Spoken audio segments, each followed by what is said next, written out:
Nothing makes you feel more like a man than when you gotta take your minivan into the shop and then you gotta drive your wife's truck.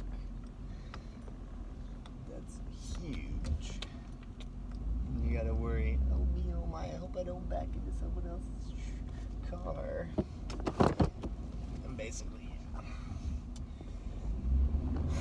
I'm driving downtown to a rivalry match. It just makes me think about every day when you have rivalry matches and what's going on. It's not a day where you are anywhere near to being actually focused on your work or whatever. You almost want to do stuff just to distract yourself long enough so that you can be ready for when it is time to go play. And unfortunately, not having my car and having to get a chance to like take a run or do anything like that to really distract myself today. So I just kind of had to sit with it laying in the back of my mind pretty much all day. Like it really, I can't figure out this. Going for it, I can't figure out this air conditioning. So we're just gonna go with the heat. I'm just gonna go in the heat. Let's try it. It's too hot, dude. Too freaking hot. Ooh, there it is. There it is, kind of. And it's a slow burning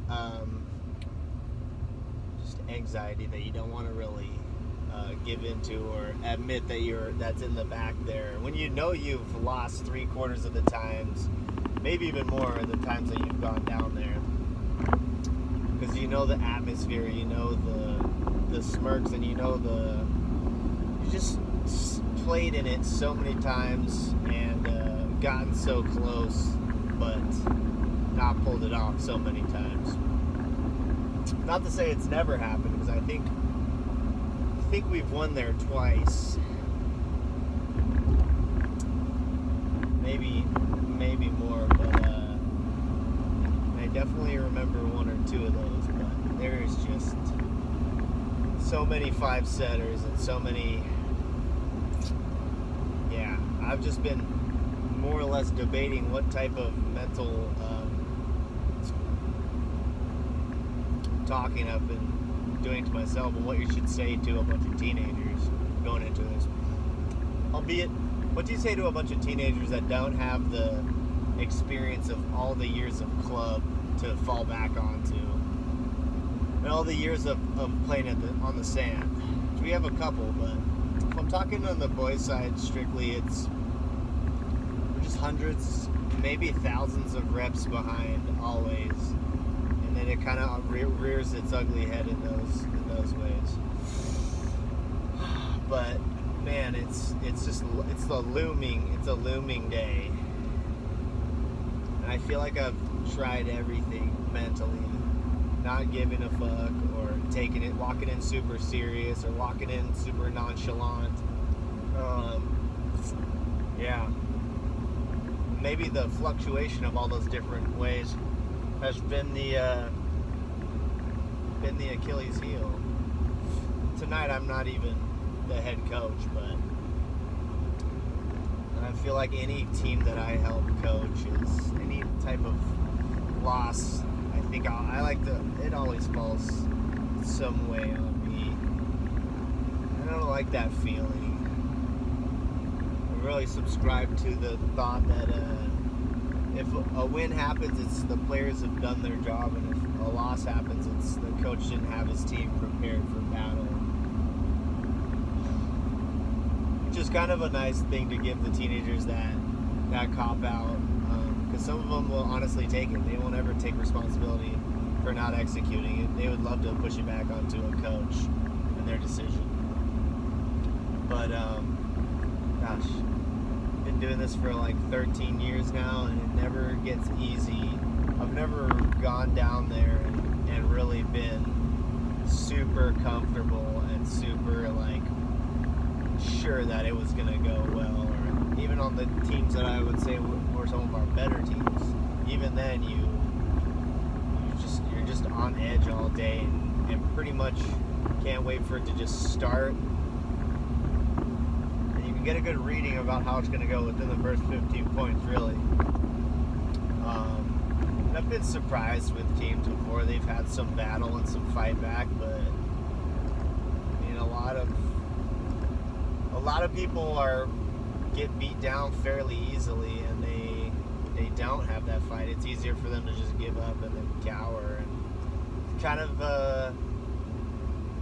it's tough. It's tough with inexperienced teenagers at the varsity level in this region, anyways, because this is competitive volleyball in Southern California and the entire state, really. They don't know sometimes what they're sliding into, which is a good and a bad thing. About the only thing I could think to talk to my other coach today about was the serving strategy, and the rest of it's really just kind of dependent on the players executing. I mean, we have a little bit of control of who we send out there, and we can ask them where to serve, but even that is dictated by their execution. Well, I'm bouncing around attitudes right now. I know I feel pretty beat down just physically from yesterday, from playing in practice, and then I had ran like 8 miles the night before and was up pretty late. But it didn't help that I listened to a couple podcasts that were stressing the importance of and benefits of sleep, which has been very difficult for me lately. I've actually been a little bit lighter lately with my weight, just because I've been basically not eating in the morning and being about 70% consistent with my fasting during the week. But even that's like difficult.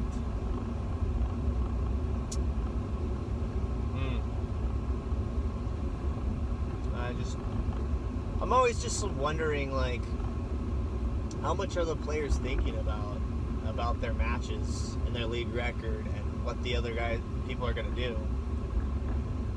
To be honest, it doesn't seem like it crosses too many of their minds that often. It doesn't seem like they've got their hand on the pulse as much as the coaches really do. Like, I feel like I could ask like 5 of the players what our record is and where we stand in the league, and some of them wouldn't know. I definitely don't think there would be an immediate answer. And I guess that's okay, but I'm into it more than just having it. You think about it and maybe figure it out. Like I know. Maybe that's just the sports fan and the competitor in me,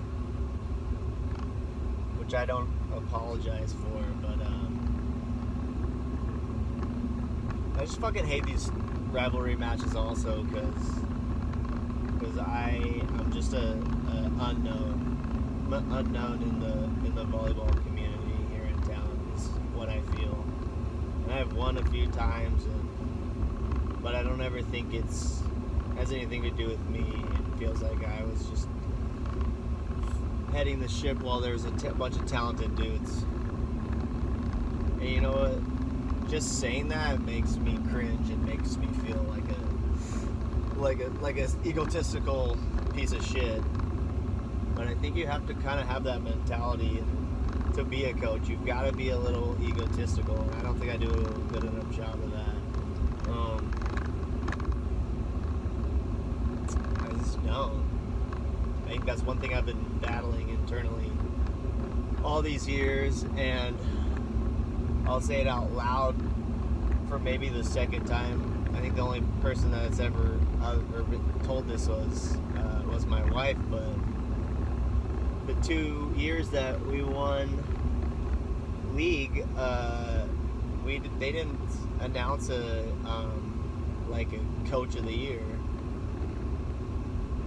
2016, 2018, we won, and there was no coach of the year that year magically. But when the other two schools win, the winning coach is always the coach of the year.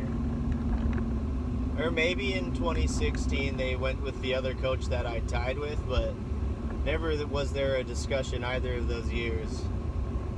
And I didn't feel comfortable bringing up who's going to be coach of the year when I know my team won. That's a little too egotistical. And I know that I have the two little things on the plaque in the lobby that clearly state we won those years, but also nobody cares, and that's fine too. But I think someone with insecurities like mine and a low self-esteem like mine, obviously something like that's important to me. I think maybe it's just something I can nod to him. Make my parents proud, which I know they are, but I don't get very many opportunities to